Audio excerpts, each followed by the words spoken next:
এই যে অপহরণ ঘটনাগুলো ঘটছে, সেইটার ম্যাক্সিমাম অপহরণগুলো হচ্ছে কক্সবাজার জেলার উখিয়া এবং টেকনাফ উপজেলাতে।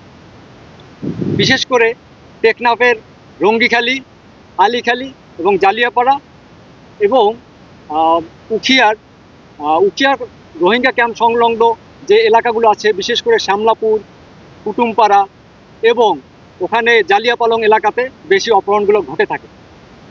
গোয়েন্দা সূত্র মতে আমরা জানতে পেরেছি যে এই অপহরণের ঘটনায় যারা ভিকটিম থাকে তাদেরকে সাধারণত অপহরণকারীরা অপহরণ করে এই রকম গহীন জঙ্গলে আটকে রেখে মুক্তিপণ আদায় করে থাকে। অপহরণকারীরা এই সমস্ত এলাকা, যেগুলো আমি একটু আগে উল্লেখ করলাম, সাধারণত তাদের নিজেদের নিরাপদ আশ্রয় এবং স্থান হিসাবে বিবেচনা করে আসছে। আজকের এই অভিযানে আমাদের বাংলাদেশের আইন শৃঙ্খলা বাহিনীর সকল ডিপার্টমেন্টের প্রতিনিধিত্ব ছিল।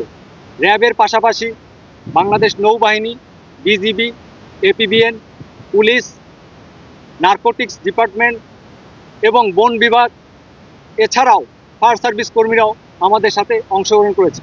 সর্বমোট 467 জনের মতো ফোর্স নিয়ে আমরা অত্র এলাকাতে গহীন জঙ্গলে সাঁড়াশি অভিযান পরিচালনা করেছি। উক্ত অভিযানে আমরা বিভিন্ন জায়গাতে কিছু সন্ত্রাসীদের কর্তৃক ব্যবহৃত অস্থায়ী টংঘর পেয়েছি, যেটা আমরা ধ্বংস করেছি। এছাড়াও উক্ত টংঘরে সন্ত্রাসীরা অপহরণের কাজে ব্যবহৃত কিছু যন্ত্রপাতি এবং অস্ত্র সরঞ্জামাদি আমরা উদ্ধার করতে পেরেছি। উল্লেখ্য যে আমরা এখানে আজকের এই অপারেশনে একটি 1 শুটার গান ও 8 রাউন্ড অ্যামুনিশন, 2টি লোকাল গান ও 4 রাউন্ড অ্যামুনিশন, এছাড়াও 10টি রামদা, 30 ও চাকু উদ্ধার করেছি, যেগুলো এই পাশের টেবিলে প্রদর্শিত আছে, আপনারা দেখে নেবেন।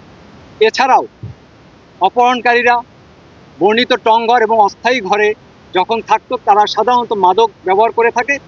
ওই মাদকের কিছু পরিত্যক্ত অংশ, কিছু গাঁজা এবং প্রায় 2050টার মতো ইয়াবা আমরা উদ্ধার করতে সক্ষম হয়েছি। এছাড়াও উক্ত স্থানে অপহরণকারীরা তাদের কাজে ব্যবহার করার জন্য কিছু কম্বল ব্যবহার করত, সেই কম্বলগুলো আমরা উদ্ধার করতে সক্ষম হয়েছি। আমাদের একটাই উদ্দেশ্য ছিল যে বর্ণিত এই গহীন এলাকাগুলো যেন সন্ত্রাসীদের অভয়ারণ্য, নিরাপদ আশ্রয় না থাকে।